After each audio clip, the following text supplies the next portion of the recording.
अयोध्या प्रतिष्ठा होईछि रामलालांक प्रतिमा जहाकु नै सबुठी उत्साह और उद्दीपना। ओडिशा रे एमिति एक स्थान अछि जोठी प्राय 300 वर्ष हेब प्रभु राम पूजा पाई आछुछंती। 300 वर्षर ऐतिहासिक राम मंदिर। त्रेतया जुगरे रामचंद्र मर्यादा पुरुष भाव में केवल जो अयोध्या नगरी में पूजा पाउथिले ता नुहे, विभिन्न राज्य में मध्य तांका मंदिर रहिछि। जेमिति कि ओडिशार प्राकृतिक सौंदर्य और खनि भरा अनुगुल जिला कणिहा ब्लॉक बिजुगोल गाँव में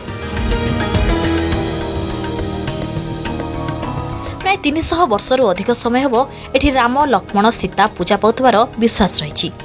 मंदिरर इतिहास कहे दिन थिला ए अंचल तालचेर राजतंत्र शासन रे आसुथला।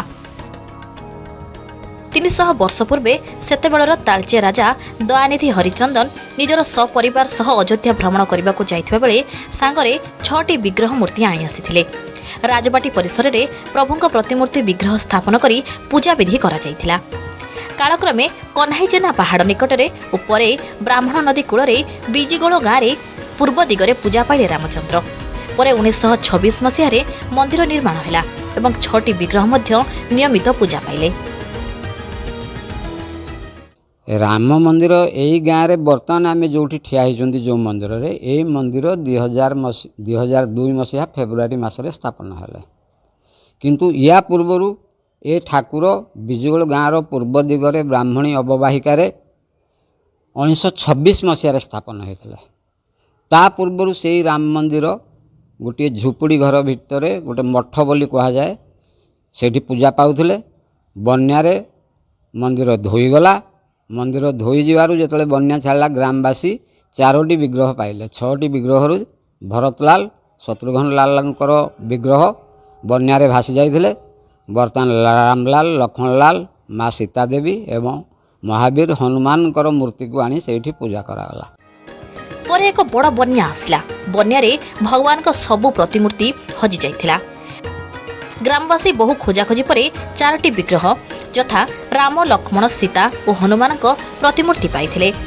परवर्ती समय देवोत्तर विभाग पक्षर बीजीगोला गाँव एक स्थान में मंदिर स्थापन पर जमी जोगाई देबा परे ग्रामवासी जोगाजोग एही स्थान में मंदिर निर्माण होईछि। 2017 मसीह एठी नवकलेबर भी होईछि। किशोर चंद्र देव राजा थे से समय आमर पुणी नुआ मंदिर सेठी होता।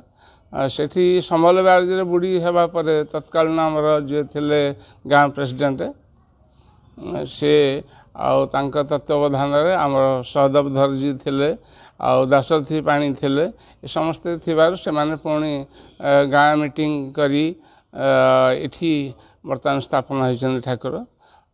से दिन पूजा चलुछन आमर नंदवंशर कालक्रमे से माने पूजा करी आछंती। बर्तमान एपर्यंत ठाकुर पूजा चलुचे। ये आमर 300 वर्ष पर गलानी भी आमर ये राम मंदिर पूजा पाउछंती। आमर बिजुगोल ग्राम कमिटी ग्रामवासी थाई या ठाकुर सेवा नीति भल मंद जावत जिनस पूर्व पर्वाणी ये सब रीति सब बुझाबुझी करुँच। जेकोसी मसरे धर्म अनुष्ठान चली पर्वपर्वाणी चली नीति नियम अनुसार विधि विधान चली। ये राम सेतु पथर आसवा पूर्वर आमर सभापति सेक्रेटरी को पचारि पिलामान जाइला रामेश्वर आने पर से ऑर्डर देले जे तमें नहीं आस आस आमर स्थापन है। गाँव मंदिर रे विभिन्न पूजा पार्वण बेस धूमधाम रे पालन हुए। अनुगुल कणिहारू भाग्यरथी साहू को रिपोर्ट, अर्गस न्यूज।